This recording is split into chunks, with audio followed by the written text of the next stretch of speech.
Part 2. Vocabulary.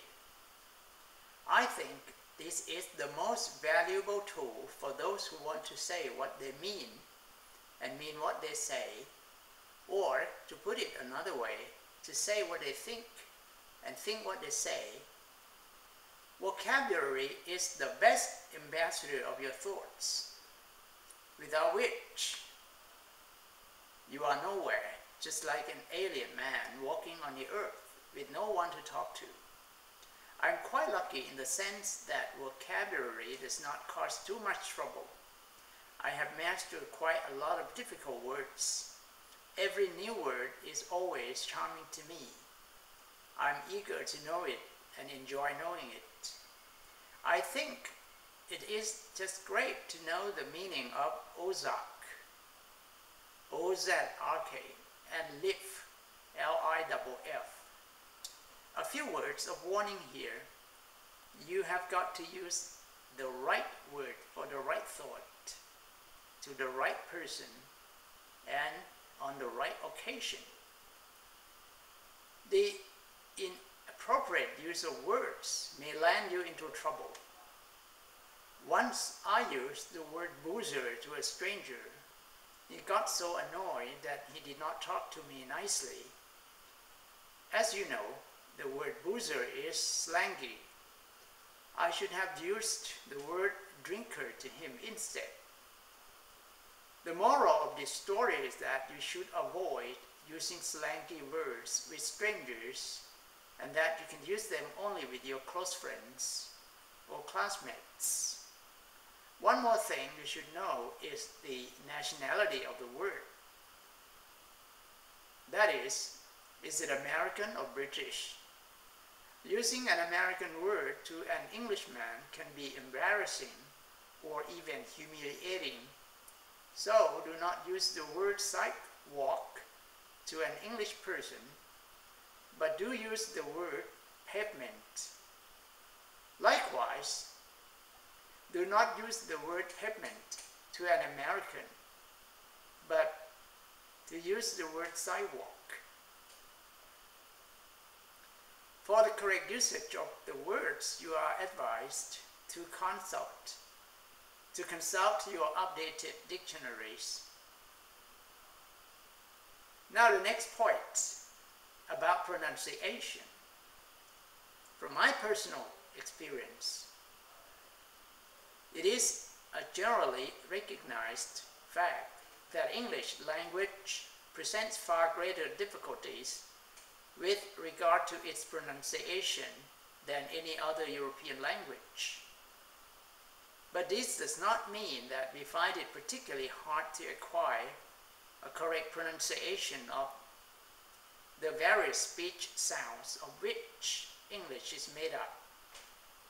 From this point of view, English not only is not any harder to learn than any other European language. Instead, the difficulties referred to are concerned only with the fact that the confused and irregular spelling of the language offers such poor guidance to its pronunciation. There are, for example, a fair number of single words and groups of words in English in which consonant letters are silent. G in campaign, rain, sign, S in chassis, cop, white coat, or T in ballet, depot, houseboy, etc. There are further certain words in which consonants were inserted through etymological influence, sometimes false, from Latin or Greek, though they never came to be pronounced in English. Thus, for example, B in det, doubt, subtle, C in indi, virtuals, S in ale, isle, island, etc. Since there are no hard and fast rules of English pronunciation, we must strive to acquire correct pronunciation of English as much as possible. We must try to the extent that we know A in English can be pronounced at least in 4 different ways. R as in arm, air as in hat, A as in west, and as in about. We must also know the special pronunciation of the words such as Wednesday, history. The examples can go on and on and on. There is no shortcut to the correct pronunciation of English. We can only try our best to master the language which is not ours. Again, I must say that the distinction between American and British pronunciation has to be made clear. The word clerk is pronounced Clark in British English, but clerk in American English. The word prolix is pronounced